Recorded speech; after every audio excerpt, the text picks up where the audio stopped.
I just noticed a steady improvement in my own health. And I like to tell people, despite the fact that you may be growing older, and the very common observation that is out there that as you grow older, you grow worse, you become more diseased and less capable. I think the truth is, and I stand behind it, and I like to promote this, that it is only the case because chronic disease is around, and we've lost our insights ancestrally how we should be living, and so the older people tend to be less revered and relative to how they were in the past. Monarchy, if you've never thought about this, monarchy got its start from the fact they were the best appearing and best performing of our species. And so we entrusted to them positions of extreme importance because these men and women lived extraordinarily disciplined lives. Now today, the monarchy, I would love to have a conversation with King Charles and Prince William about this. I think they have completely lost sight of the fact that they should really be incredibly disciplined, hardworking, human beings that on a daily basis throughout the day are making informed decisions to optimize their health. But that's how our ancestors did. They realized that the more closer they came to choosing and making decisions throughout the day, the better performing they were. And they did it not to be selfish. They did it because of their role in a clan. They knew if they were the best performer and they could get better, they were going to be more successful in catching a bison or a megafauna to share with their tribe. So it was this selfless desire to lead well, and unfortunately, right with the fallacy of humanity and starting to plant things and accumulate food and abundance and start accumulating money. There was a decline in health, and across the board, I think we've lost sight of our excellence to want to lead well. And so I'd like to see, and I'm going to remain optimistic that for our species, that as we become more optimally healthy, I think we'll see a resurgence or a return to just excellence in leadership. I would like to see basically leaders of governments and the modern day versions of clans and tribes become committed to and passionate about optimizing their health to be better examples for their people, and to inspire them that, hey, when I got healthy and really became, optimally healthy, I performed better and I served better. And to make that attraction, the notion of creating role models for health, I think, is something that we should be pursuing as a species. Yeah, well said. I love that view. And I kind of saw that, and this is not a political statement I'm going to share here, but I kind of saw that with Robert Kennedy Jr. He made a post about doing push-ups, and he's, of course, running for the president.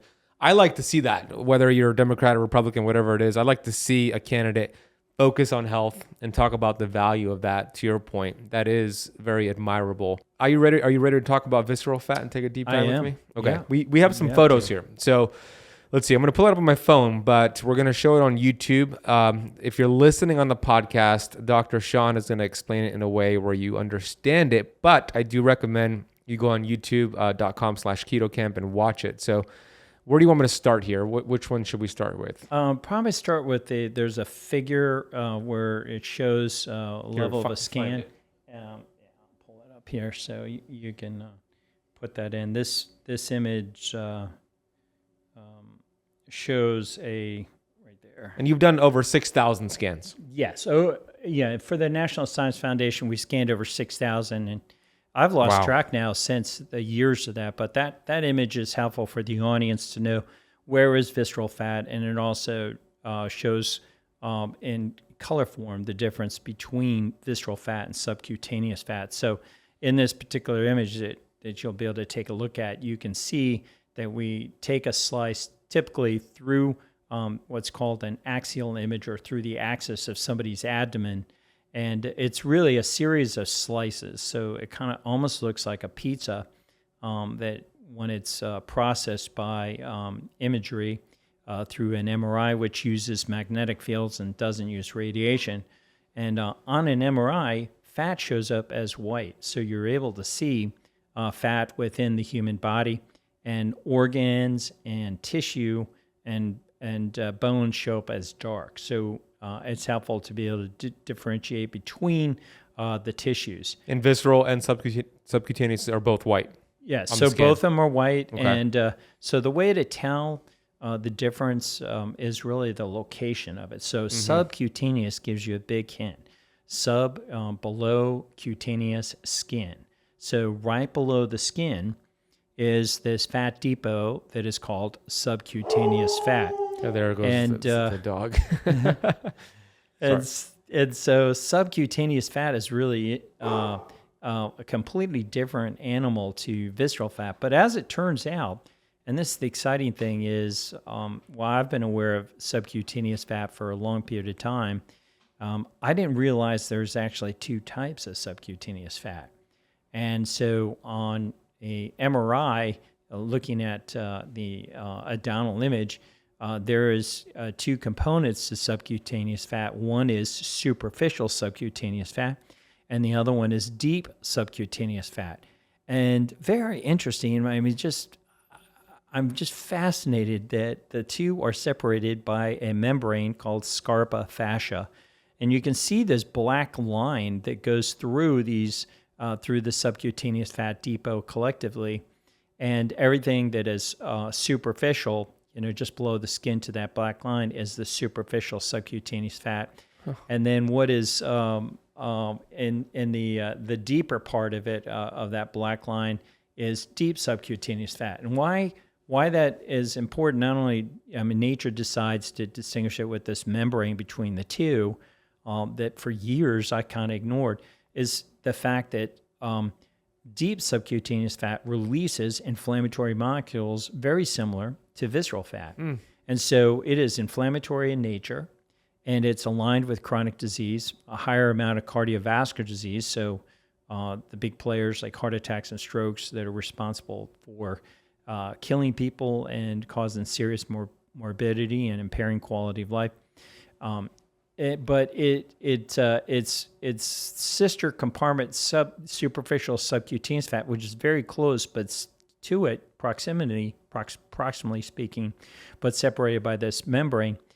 Superficial subcutaneous fat actually does not secrete these inflammatory molecules, and then it secretes a very interesting molecule called adiponectin. Adiponectin is something that it's included in a lot of labs now, and I'm glad to see it. But adiponectin, to the extent that it is present and measurable, the more you have of it, the lower your risk for cardiovascular disease. So basically, I like to say subcutaneous fat and deep subcutaneous fat, even though they're buttressed up against each other, are completely different. It's like bricks and clouds. And yet, this physician, MD, only, and I've been studying fat for a long time. I only learned about this really this past year. And, why this, distinction is kept from us in medical school is elusive and problematic. I think, we really should be focusing in on having some of this superficial subcutaneous fat and having little to no deep subcutaneous fat, because it's just like visceral fat. And so you got bodybuilders that are out there trying to get rid of their superficial, all their subcutaneous fat to look more cut.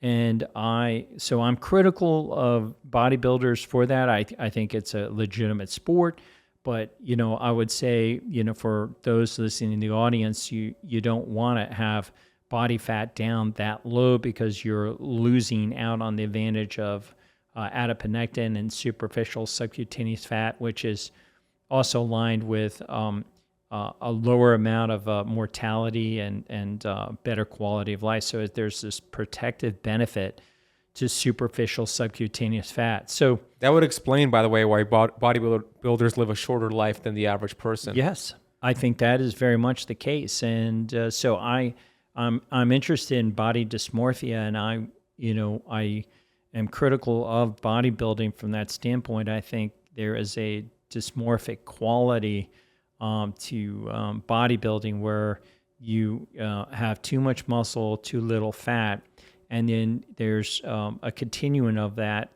is probably worth mentioning at the same time, although there's people probably won't like thinking about it, is anorexia. So where you have too little fat and too little muscle, you just have no tissue, and then you have morbid obesity where people who have too much fat and probably not enough muscle.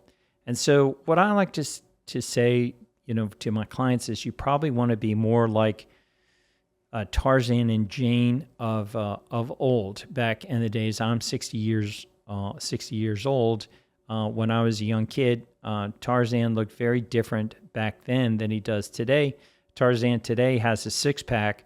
Tarzan of the day gone by, when Sean, I gotta look this up. I gotta go. Yeah, keep going. I'm gonna Johnny look this Weissmuller was Tarzan for a long time. He had a layer of subcutaneous fat on his abdomen. He did not have a six-pack. So Tarzan and Jane just look different than they do today. So there's this promotional shift now to what looks good, or culturally, and we think it's a six-pack. And for you to have a six-pack, you gotta be devoid of your superficial subcutaneous fat depot, which is creating your adiponectin. And I'll make a pitch that not only do you lose your adiponectin, but I think it also says I got a thin layer of extra reserve. I'm not living on the edge where I'm just a little bit away from starting to have to break down my muscle if I don't get any intake. So I think there was some attraction to having a small amount of little excess. Like, hey, I'm good at honey, and you can see it because I got a little bit on my abdomen.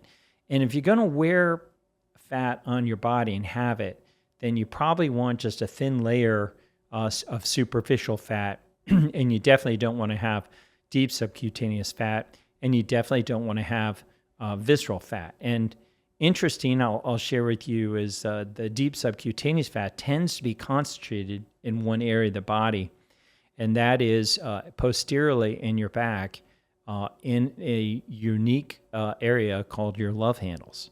So love handles are predominantly in the realm of typically about 80 to 90% deep subcutaneous fat.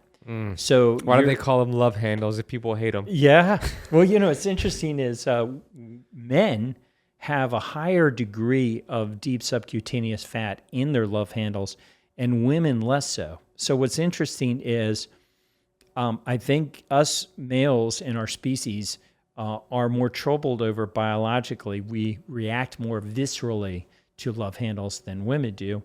If we're walking behind a woman and she has deep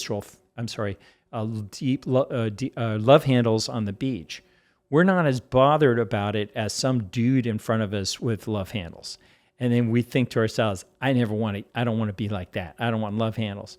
And so when I was researching deep subcutaneous fat, Ben, I actually saw a number of posts, and I hope you go on the Google and you take a look at this. There were a lot of ads that kept popping up from plastic surgeons. And guess who are they chopping these things off of? Guys. Yeah, that's it wasn't the women that was getting removed; it was guys.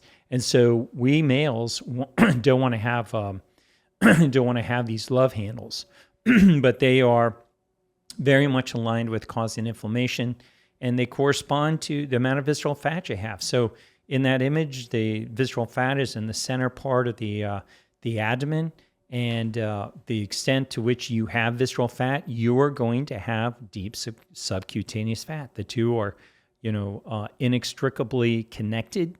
And I will say that the process that causes deposition of visceral fat ends up causing development and deposition of deep subcutaneous fat. So there's a lot of complexity into how the body decides and reacts to the lifestyle of a particular species in laying down this fat. But for sure, you don't want to have visceral fat and you don't want to have deep subcutaneous fat.